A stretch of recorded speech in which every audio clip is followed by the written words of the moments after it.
नमस्कार. Health Guru I care परिवारात आपले स्वागत आहे. ताई, अनेकदा महिला अत्याचार निमूटपणे सहन करतात. का? कारण त्यांना 2 प्रश्न सतावतात. 1, मी तक्रार केली तर राहायचे कुठे? आणि 2, माझ्याकडे केस लढायला पैसे नाहीत, मग वकील कसा करणार? पण तुम्हाला हे माहीत आहे का? कौटुंबिक हिंसाचार संरक्षण कायदा या दोन्ही प्रश्नांची उत्तरे देतो. हा कायदा तुम्हाला केवळ न्याय देत नाही, तर सुरक्षित जगण्याचा हक्क देतो. सर्वात मोठी भीती असते, मला घरातून काढतील. पण कायद्याने तुम्हाला नांदण्याचा अधिकार म्हणजेच राईट टू रेसिडेन्स दिला आहे.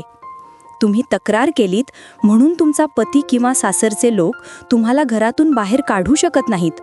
उलट मॅजिस्ट्रेट संरक्षण आदेश देऊन पतीलाच हिंसा करण्यापासून रोखू शकतात. तरीही जर तुम्हाला तिथे राहणे शक्य नसेल तर काळजी नको. सरकारमान्य आश्रयगृहात तुमची आणि तुमच्या मुलांची राहण्याची सोय केली जाते. आणि हो, मुलांच्या ताब्यासाठी कोर्ट नेहमी आईला प्राधान्य देते. आता पैशांचे काय? नीट ऐका.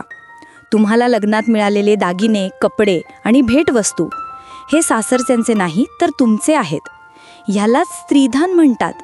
तुमचे हे स्त्रीधन परत मिळवण्याचा आदेश कोर्ट देऊ शकते.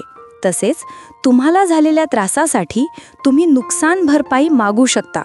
आणि सर्वात महत्त्वाचे म्हणजे वकिलाला फी कोण देणार? याची चिंता सरकारने मिटवली आहे. तुम्ही विधी सेवा प्राधिकरणाकडे जा. हे ऑफिस प्रत्येक जिल्हा न्यायालयाच्या किंवा कलेक्टर ऑफिसच्या आवारात असते. तिथे जा आणि सांगा, मला मदत हवी आहे. सरकार तुम्हाला केस लढायसाठी मोफत वकील मिळवून देते. त्यामुळे पैसेअभावी तुमचा न्याय थांबणार नाही. सरकारने तुम्हाला हक्क दिले आहेत. आता तुम्ही एकटे नाही आहात. कायदा तुमच्यासोबत आहे. व्हिडिओ आवडल्यास लाईक करा, शेअर करा आणि हेल्थ गुरु आय केअरला सबस्क्राईब करा. धन्यवाद.